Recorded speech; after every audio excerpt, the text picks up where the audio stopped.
숨을 제대로 못 쉬는 친구들한테 이 영상을 공유해 주시면 내게 도움이 되지 않을까 싶습니다. 안녕하세요. 직장인TV의 김 차장입니다. 오늘은 수면무호흡증하고 비슷한 모니터 무호흡증이라는 증상에 대해서 말씀을 드려보려고 해요. 잠을 잘 때 자기도 모르게 숨을 못 쉬는 증상, 코골이가 너무너무 심한 사람들, 구강 구조에 정상적으로 숨을 쉬기 좀 어려운 사람들이 누웠을 때 숨길이 막혀가지고 호흡을 못하게 되는 경우들이 있거든요. 그렇게 되면 당연히 숨을 제대로 못 쉬니까 산소 공급이 제대로 안 되고 잠을 자도 멍한 상태가 낮 동안에 이어지고 피로 회복도 제대로 안 되고 그래서 집중력이 떨어지고 업무 성과가 떨어지고 이런 것들이 수면 무호흡에 안 좋은 점들 중에 하나인데 모니터 무호흡증이라는 새로운 말이 나왔어요. 그래서 이게 제가 어떤 기사에서 슬쩍 봤던 내용이라 가지고 다시 찾아보니까 못 찾겠어요. 그때 맥락은 뭐였냐면 우리가 회사에서도 업무를 볼 때 컴퓨터 모니터를 보면서 계속 업무를 보잖아요. 그 코로나 때문에 재택근무를 하고 있는 이 와중에 재택근무를 하면 줌이라든지 아니면 행아웃을 통해서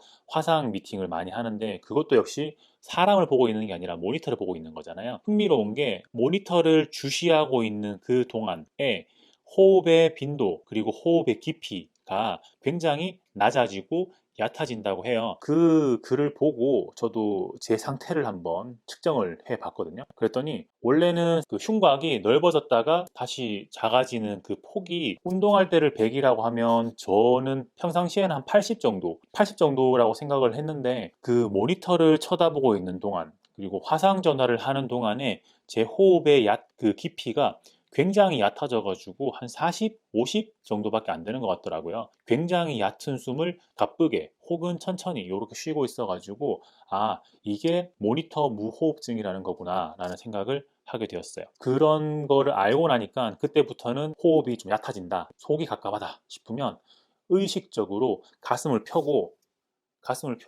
숨을 최대한 깊게 들이마신 다음에 천천히 내뱉는 심호흡을 하려고 애를 쓰고 있습니다. 심호흡이 한숨과 다른 건 어떤 거냐 하면 한숨은 이게 한숨이죠. 이게 한숨이에요. 근데 심호흡은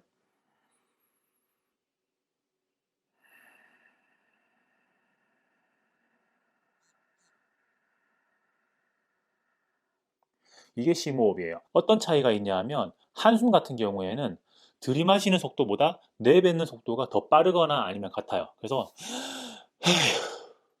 이렇게 되어버리는 거고 심호흡 같은 경우에는 들이마시는 속도가 1이라고 하면 내뱉는 속도는 최소한 2배에서 3배 정도 길이 정도로 나오니까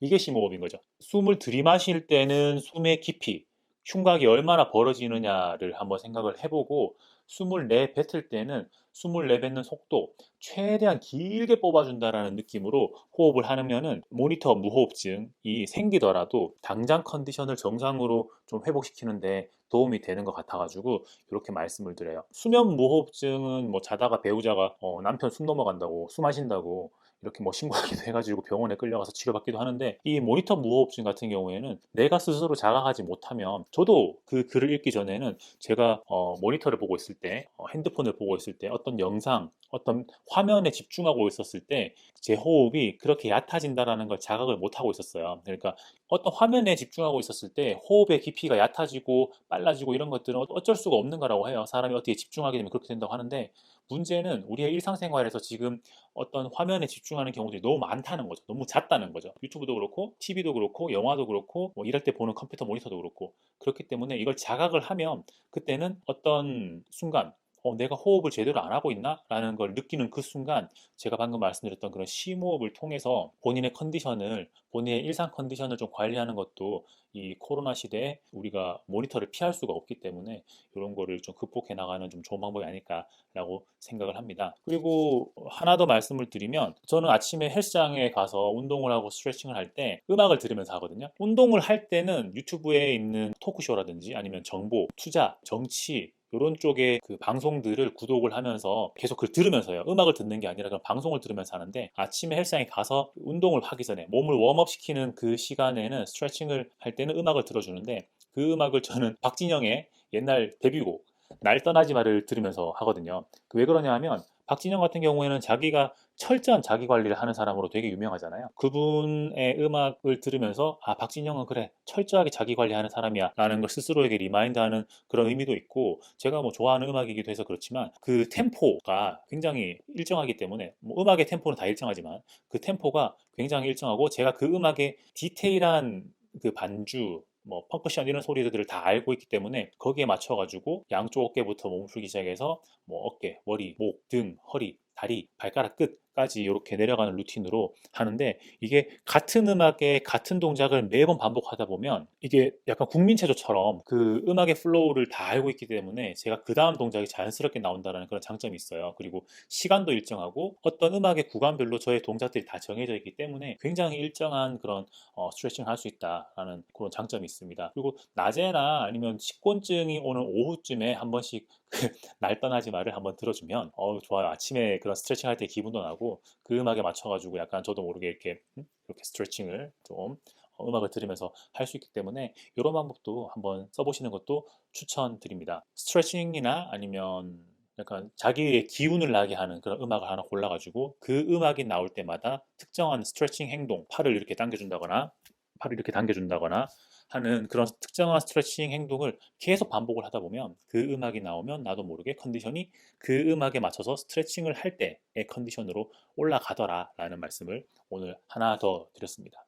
코로나 재택 시대에 맞춰서 모니터 무호흡증이라는 게 있고, 그걸 극복하기 위해서는 심호흡, 의식적인 심호흡이 되게 필요하다라는 말씀을 하나 드렸고, 두 번째는 몸의 컨디션을 아침에 끌어올리기 위해서 제가 루틴하게 듣는 음악과 스트레칭을 일상생활에서 항상 그 음악을 들을 때는 항상 이런 동작으로 컨디션을 끌어올렸다라는 거를 몸의 루틴으로 박아주게 되면은 일상생활에 약간 지칠 때, 약간 그 템포가 떨어질 때 그걸 끌어올리는데 도움이 되더라라는 말씀을 두 가지 드렸습니다. 이번 영상이 본인의 일상 컨디션을 끌어올리는 데 도움이 될 것 같다라고 생각하시는 분들은 좋아요와 구독을 눌러주시고요. 다른 분들한테, 숨을 제대로 못 쉬는 친구들한테 이 영상을 공유해 주시면 되게 도움이 되지 않을까 싶습니다. 그럼 소중한 거 먼저 챙기시고요. 깊은 심호흡 자주 하시기 바랍니다. 그럼 감사합니다.